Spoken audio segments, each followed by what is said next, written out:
You're listening to the Water Cooler Edit with Chris and Rich.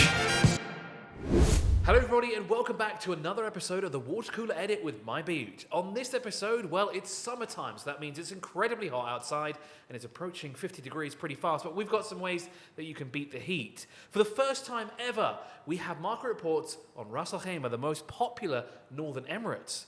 Or is it? We'll find out more later on. And of course, if you're a football fan, well, the Premier League is starting soon, but where can you go to watch it? Well, Rich will let us know about that soon enough. So, with plenty of things to discuss, Rich is here as always. Rich, you've been enjoying the heat like myself. Absolutely. How could you not enjoy blistering volcanic temperatures, You know, Chris, when you've been here for so long, you enjoy it. No, you don't. You're lying. Yes, you do. I don't like the humidity. I'll give you that. I really don't like the humidity, and that's the worst part of it. Yeah. But I don't mind the heat. The best thing, I'm not as averse to summer as some people here, right? Because that feeling of getting in a chilled pool, I'm not saying I have a personal pool or anything like that, but if you get in a chilled swimming pool in the peak summer here, it's got to be one of the nicest feelings ever. Would you rather be extremely cold or extremely hot?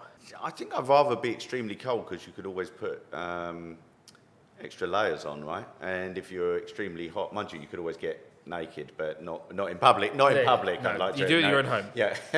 So I think I'd go with extremely cold. But I don't mind the summer. I'm not like hating it. It went for over 50 degrees for the first time a couple of weeks back, didn't it? Yeah, I'm it sure did. that won't be the only time. Definitely not. And especially if you go in the heart of the desert, it gets just hotter and hotter. But of course, let's talk about something that is very hot, and that is, of course, our first market report for a particular emirate in Northern Emirates. For the first time ever, we have one in Ras Al Khaimah. Yes, we do. We've got our first VAC market report. Obviously, every time we do the Dubai market reports and Abu Dhabi market reports, which the listeners can check out on mybayut for sales and rent, respectively, for both Emirates.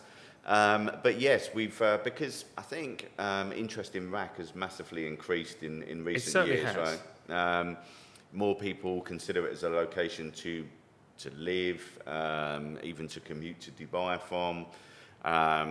Even some people just want to have a place down there for weekends away. Some people put them on Airbnb. Do you know what I mean? There's a lot of interest. And I think as well, because of the upcoming wind resort off of Marjan Island there, that's obviously increased investor interest in the real estate market down there. I was looking at buying property down there myself about 2 years ago, and I'm amazed at how much it's actually gone up. I think it's double the price of some of the places over 2 years, which absolutely. is crazy when you think about it. Yeah, absolutely. I mean, this market report shows that rent-wise and sales-wise, the prices are going up, right? So do you want some stats, Chris? Yes, let's have a look at the stats. But before we do that, I want to take a wild guess at 3 places I think are on the market report. 3 popular ones. Harma Village.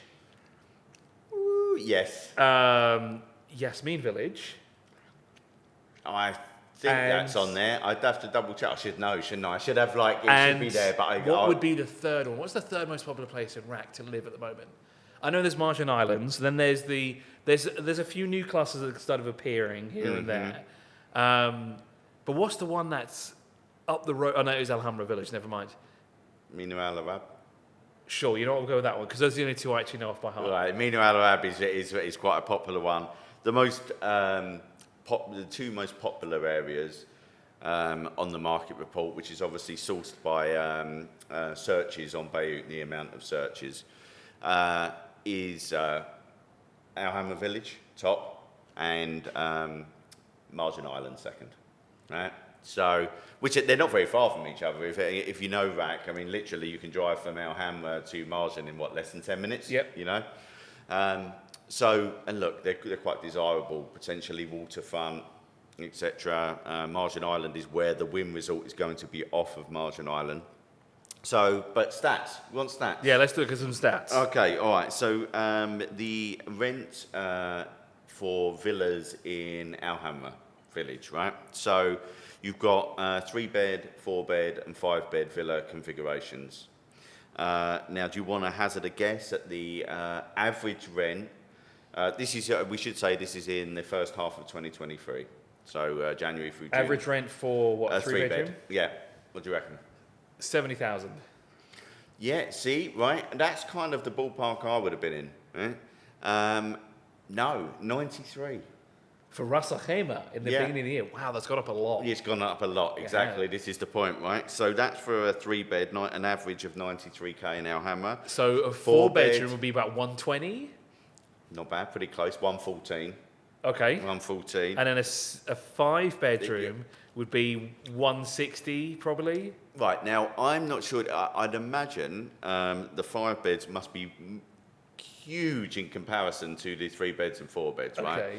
Because this price is a bit of a whopper. 200 plus? It's an average of 341. What? Might as well rent 2 4-bedroom houses and you've got 8 rooms. Yeah, I know. So how big are these? I don't know the square footage, right? They must be an island of their own. Yeah, basically they are huge. So there you go, right? So but all those rents for villas increased up to, and he looks at his sheet, 6.5%, right? That's a substantial increase. Yeah, it is, but I think it just reflects, as we say, the increased interest, investor interest, and property seeker interest in Ras Al Khaimah. So we've got some other ones. We could move on to apartments. You want to do apartments quickly? Let's go for apartments really quickly. So we've got one studio, 1 bed, 2 bed, right? Right, well, I'm going to go Margin Island this time, all right? Okay. So how much? If you were going to buy, right, a 1-bed apartment on Margin Island, how much do you think that would set you back? So these were probably like 300-ish thousand a couple of years ago. Like Yeah, probably around there. Yeah, they're getting close now to 500,000. They've got to be. Keep going. Really, for a 1-bedroom in Rack? Yeah, on Margin Island. I think this is the Wynn Resort, right? Of course, yeah. And they're all pretty much waterfront. Yes. So for a 1-bed, 664k. Oh, 2-bedroom, what? 800,000. Keep going. Really? Yeah. You can buy property in Dubai cheaper than this, by the way. 1,078,000 for a 2-bed. 1.7. No, 1,000,000. Oh, okay. 1.0. Okay, 1.0. Okay, cool. 1.07. Yeah. Million dirhams for And that. And the 3 beds we're into Burger King territory again. 2 or Whopper. These are 3 bedrooms. You said? 3 beds. So yeah, the 2 beds are 1.078 million. Oh, okay, fine, got that. And the 3 beds, 2.054 million dirhams. Again, if you're looking to buy in Ras Al Khaimah, you now have options to buy in Dubai and Ras Al Khaimah. If you're looking for a holiday home, Rack obviously is the place to be. If you're looking for a home though, and you work in Dubai, buy in Dubai. It should be said as well though that even we work out a return on investment based on the price per square footage, and the average return on investment. So if you bought and then sold down the line, whatever, for those properties is 6.32%. I should have bought in Rack 2 years ago. I Right. don't know why I didn't. I just didn't jump on it. Yeah, this is But the thing. it was a risk. Honestly, it was a big risk. I think there's still, even now, even though the prices have gone up, there's still potential there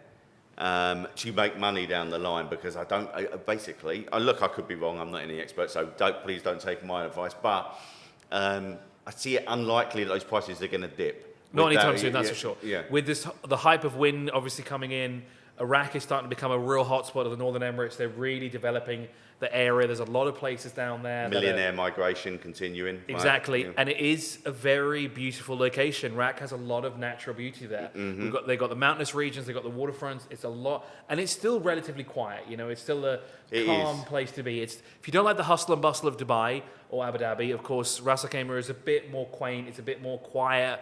There's no massive buildings there. It's very Totally agree. calm, serene. Serene, I totally agree. I mean, I think, I've spent quite a lot of time down there because of in-laws living on Al Hamra village, actually.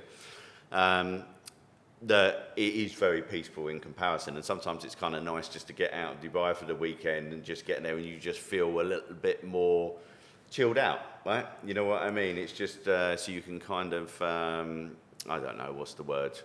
It just feels a bit more stress-free. you know? And if you want to learn any more about the properties that have gone up in price or the rental indexes or even any information that we discussed here, you can, of course, check out the mybayut blog, and we'll have all of those market reports up for you there. It's on social media as well, so do chime in on what you think of our market report on Russell Cayman and if you think it's a good investment as well. Now, the other thing that's happening right now, of course, is it's summertime. It's getting very hot outside. We've already said that there's 50 plus degrees centigrade outside, which is not cold in any way, shape or form. You can cook an egg on your car if you really want to. You can cook pizza in your car as well, which we will maybe attempt at some point. But let's see about that. So what about if we want to beat the heat, though? What have we got to do here? Before we do that, though, I've got to say, Modesh and his love interest or friend or his friend, his female friend, only 26 years old. Yeah, I have been here longer than he has. there you go. But you're. I thought he'd been here longer than that. Yeah, Modesh has been around. Well, this is the 26th year of Dubai Summer Surprises. So And- Modesh is 26 years old. Has an age today. He certainly has, and I want to know his skincare routine. So, And what exciting and things? Dana, by the way, Modesh and Dana. No, it's Modesh. OG Modesh, all the way. He's the best, 100%. So what fun things can we do starting from the 26th of June? It was the 29th of June it started. Okay. It runs to the 3rd of September. There's various things ongoing. I mean, obviously you get the raffles that people with some really damn good prizes going on. Daily raffles, discounts, flash sales. And all the major malls participating, all the major brands participating. It is worth getting involved, getting to a mall if you can, which most people can because there's so many of them here, it's not hard. Great way to beat the AC as well, by the way. Yes, this is true. Sorry, great way to beat the heat. Yeah, Free AC. that it is. What else can we say about Summer Surprises? We can say that there is Modesh World. He's got a whole world now. Unbelievable. Yeah, it has. What have I got after 28 years of being here? I don't have a world. Modesh does. Yeah, he does. There's no Chris World. Now there needs to be one. I think there should be. I'd rather go to Chris World than Modesh World. It'd just be full of video games. Oh, it would be, but not the car thing. I don't want the car thing, just the video game. No, we'll have thing. video games and we'll have cars on one side. So I can spend my time in the video game. Yes, and then there'll be a shop that sells Hawaiian shirts exclusively. Fantastic. Well, I'll put your face on one of them as well. Oh yeah, cheers. No one needs that. Put it on the back as well. Yeah, put it on the put it at back. the front actually. Brilliant. So Chris World, if you can't make it to Chris World, go to Modesh World, and look, it's great for the kids. It's got everything you would expect. It's the soft play areas, all the rest of it, and you know it's not easy. I know obviously we know a lot of families. Sometimes the mum and the kids will go back, or the whole family will go back somewhere for summer, cooler climes, you know. But it's not possible for everyone, right? So there are some people here who are looking for things to do with their kids that is not overly expensive, right? And because some places here, we all know, you know, the cost of living isn't cheap. It's not cheap anywhere in the world, right? The way things are going. But yeah, so I think Modesh World is a good shout, and you might actually get to take a picture with Modesh himself and Dana. The man, the myth, the legend. Yes, it's true. Yeah. Yes, Should we go and get a picture with Modesh? I must have one somewhere. I've got to find that. You need to find that. The OG Modesh as well. We need. Does he still have that body that looks like an accordion? He does a bit, yeah. Okay. He does, yeah. Pick him up and squeeze him. Yeah, see what noise he makes. Yeah, just squeeze, start playing the tune. I wonder if he makes like like when a kettle starts boiling and you get that whistling. Yeah. Well, kind of like that, yeah. Yeah, summer surprises, right? A high pitched. Like, that's the summer surprise. That's it, yeah. The noise Modesh wakes. That is, Modesh, squeezing Modesh is the summer surprise. And what noise will come out? So, atop of Dubai Summer Surprises, if you're a football fan, the Premier League is back. I am, of course, the biggest football fan you could ever come across. My favourite team is... I don't have one. I'm gonna quiz you. Name me a Premier League side, not one of the famous ones. So you can't have Man U, Arsenal, Liverpool, right? So name me another one, and not Man City either. The last time I watched a Premier League game was probably 98 or something like that. 98, so just the 25 years ago. Only a quarter of a century. I only watch football because of the World Cup. That's it. That's the only time I ever watch football. Now, I am from nearby Crystal Palace, and I was aware they were in the Premier League. Champions League is something else. Yeah. Where they were in the Premier League at one point. I think they might still be in there. But of course, this is the new season. Is that what you're going for? Now, I know that the bottom 5 or bottom 3 get relegated? Bottom 3 get relegated, and then the 3 from the lower tier league, come in. 1 comes up through the playoffs and the 2 top ones. So, 3 down, 3 up, essentially. Okay. Right. So, are you going Crystal Palace? Crystal Palace. Is that your final answer? Do I want to lock it in? Are you locking it in? Let's do it. Let's lock Crystal Palace in. Locking in Crystal Palace. You're correct. Hey, they are yes. a Premier League side. Yes. What are they seeded for this year? Look, for Crystal Palace, without being patronising, probably a mid-table finish is considered a good season. If they finish like 8th or 9th and have a good run in one of the cups, happy days. Their fans will pretty much be happy with that, right? So, but they're in there, so good shout. Yes. August the 12th, Premier League kicks off. Who are the new teams that are entered now? Yeovil, obviously, they're number 1. Yeovil, goes without saying. Nottingham Forest. No, Nottingham Forest are actually up. They came up the season before last and stayed up last season, so they are in the Premier League. Damn, I should have gone with them. Yeovil, I don't even know what league they're in now. I think probably League 4? Yeah, it might be, or it might be non-league, which is League 5. Okay. Call it non-league. It's like where it goes amateur rather than professional. So, but yeah, they are a football club in some shape or form. So, who have we got? Right, so Burnley came up. I think Sheffield United, Burnley, and Luton Town. Luton Town came up, and their ground is so small that they're having to build a new terrace, right? A temporary stand, just so it passes the kind of parameters to be able to host Premier League football. There you go. So I think our office is bigger than Luton's ground. Okay. I didn't know Luton had a football team. I know they have an airport. I know that. Yeah, they do. I'm pretty sure that's quite small then. It is indeed. Look, they were a Division 1 club. That's what the Premier League used to be called, way back in the 80s. Yeah. But then they disappeared and they went all the way down, like into non-league, and they've come all the way back up again. So it's a bit of it's kind of a sporting fairy tale. Okay. Right? I wonder how many of our fans are Luton supporters. Not many, I wouldn't have thought. Okay. Yeovil, that's where it's at, isn't it? Yeah, they're all Yeovil fans, mate. That's it. So, of course, the Premier League starts when? 26th of August? It starts on the 12th of August. Well, I really like the 26th I take that back, actually, right? So it starts on the 11th of August, which is a Friday, because there's one game on the Friday night, which is Burnley against Man City, which is the first televised game. Then you've got a weekend, like from the Saturday, there's a whole set of games, some games on the Sunday, some games on the Monday. So it's a time for sports bars. So where can a super fan like myself go and watch Crystal Palace annihilate everyone in the competition? A Crystal Palace a super fan. Super the fan Eagles, number 1. That's what their nickname is, the Eagles. Oh, yeah. are they? Yeah. And I thought they were the Crystals. The mazes. Yeah, it's the Eagles. Eagles. That's what they chant. But anyway, where do you look? There's so many places to watch football here. It will be interesting to see with regard to there were some issues between beIN Sports and some of the major TV providers here at the end of last season. Do and Atisalat. We'll see. Interesting to see that. By the time this episode airs, that might have been resolved. At the moment, the beIN channels are not available through those 2 platforms. So we'll see what happens there. But there are other ways. I mean, sports bars will have beIN satellites, etc. So one of the ones I like, I've got a bit of a soft spot for Buffalo Wings and Rings. I know I've said this before on here, but they've got one in DIFC and one in JLT. They usually have good deals on drinks and just a good atmosphere to watch live sport. And always, for me, chicken wings, boneless, bone-in, happy days. You know, I do love a chicken wing, Chris. How about you? I do like chicken wings, but I like bone out, so I like chicken nuggets. Oh, you like almost like chicken tenders, right? Basically, yeah. Yeah, that's a good shout as well. Yeah.